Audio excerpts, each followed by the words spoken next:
Today's video is going to be from the Commentaries on the Laws of England, which may sound very boring, but they're written by a very well-thought, very logical man called Sir William Blackstone. And Sir William Blackstone lived in the 1700s in England, and he wrote quite a bit of works that I have yet to be able to delve into, but I hope to one day. And today is an excerpt from one of his works.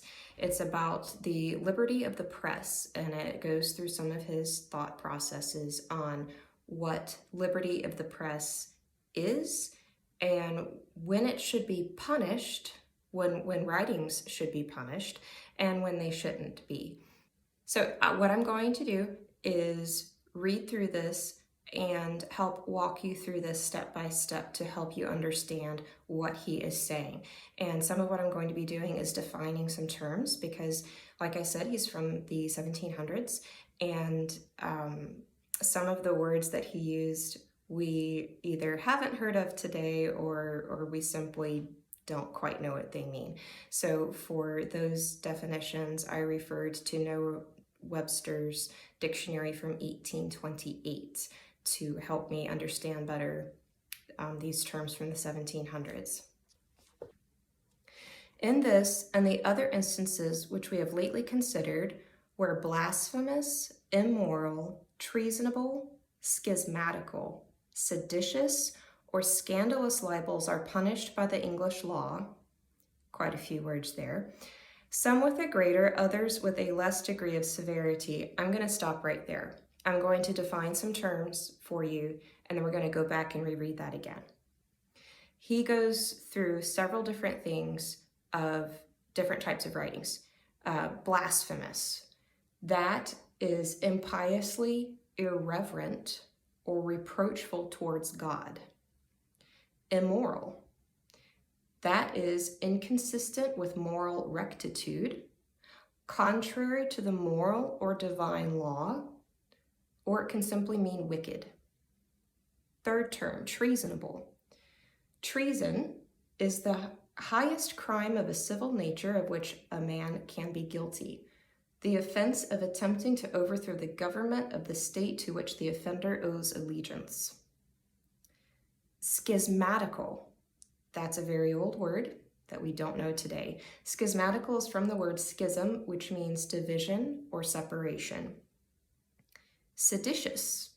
Seditious is from sedition, which means rising or commotion similar to a rebellion. And the last term here is scandalous. That means giving offense or being disgraceful to one's reputation. So let's go back. Blackstone is saying the other instances which we have lately considered where blasphemous, immoral, treasonable, schismatical, seditious, or scandalous libels are punished by the English law, some with a greater, others with a less degree of severity. The liberty of the press, properly understood, is by no means infringed or violated.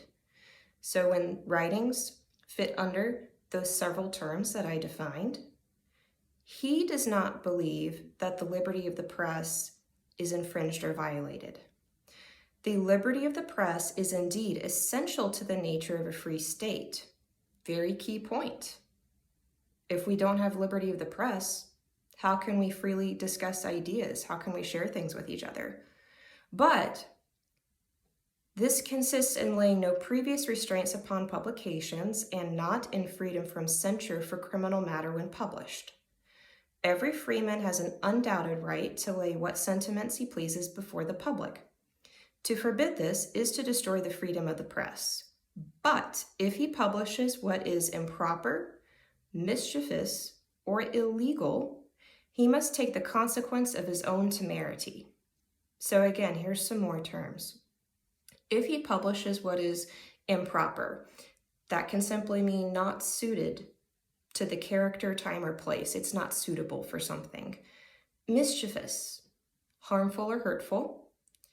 Illegal, well, obviously contrary to the law. It's not legal. if he publishes what's improper, mischievous, or illegal, he must take the consequence of his own temerity. Now, temerity means rashness or extreme boldness.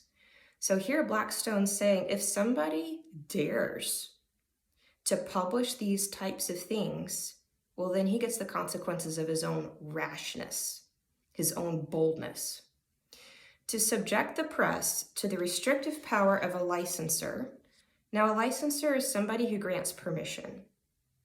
So to subject the press to the restrictive power of somebody who can grant permission, as was formerly done both before and since the Revolution, is to subject all freedom of sentiment to the prejudices of one man and make him the arbitrary and infallible judge of all controverted points in learning, religion, and government. So if we say that one man can give permission of what can be printed and what can't, that's to make him the arbitrary and infallible judge of all points of learning, religion, and government.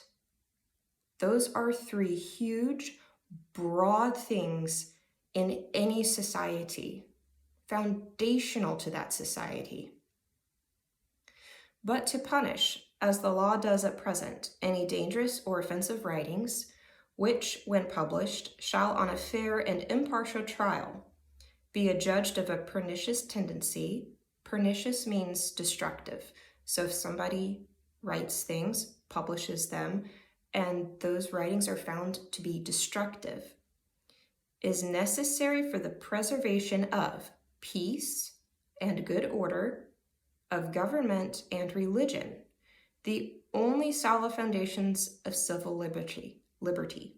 So Blackstone is saying to punish writings that are found to be destructive under a fair trial, though that's necessary to preserve peace, good order, government, and religion. He defines those things, those four things, as the only solid foundations of civil liberty. He believed our liberties are based on those four things. Thus, the will of individuals is still left free. The abuse only of that free will is the object of legal punishment. Neither is any restraint hereby laid upon freedom of thought or inquiry. Liberty of private sentiment is still left. The disseminating or making public of bad sentiments, destructive of the ends of society, is the crime which society corrects. A man may be allowed to keep poisons in his closet, but not publicly to vend them as cordials.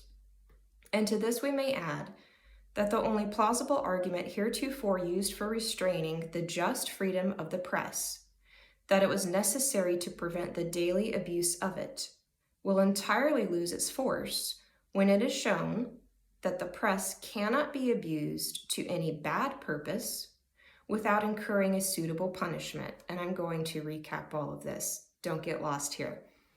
Whereas it never can be used to any good one when under the control of an inspector. So Blackstone is saying we still have free will. We still have the ability to write what we want. It's only the abuse of that free will that is subject to legal punishment. And freedom of thought and inquiry, we're not limiting those. Still have those freedoms. You can still say what you want to say. The only plausible argument used for restraining the liberty of the press was to prevent the abuse of it. In other words, the press cannot be abused to any bad purpose without incurring a suitable punishment. So somebody writes something that is considered to be abusive, he gets that suitable punishment. Whereas, so here's a contrast that Blackstone gave us, it can never be used, the freedom of the press can never be used to any good one when under the control of an inspector. When the press is under the control of an inspector, or earlier he called it a licensor, somebody who gives permission, the press can't be used to anything good, because who's going to be granting that permission? Who's going to be that arbitrary and infallible judge to determine what is right and good and true? He said, so true will it be found that to censor the licentiousness, licentiousness means the excessive indulgence of liberty, contempt of the just restraints of the law, morality, and decorum. So licentiousness is taking what is good to excess, contempt of the just restraints of the law, morality, and decorum. It will be found that to censor the licentiousness is to maintain the liberty of the press. So Blackstone's view is that to censor what is considered to be licentious is to protect the freedom of the press. So what is he saying in all of this?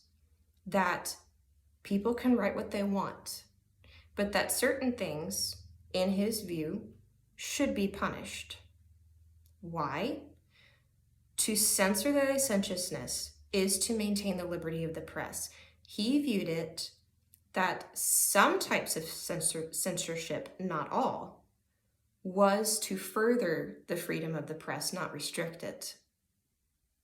Blackstone's view was that if things were under the control of that licensor or that inspector, that good may not come out of that, that our civil liberties may in fact be demolished by that.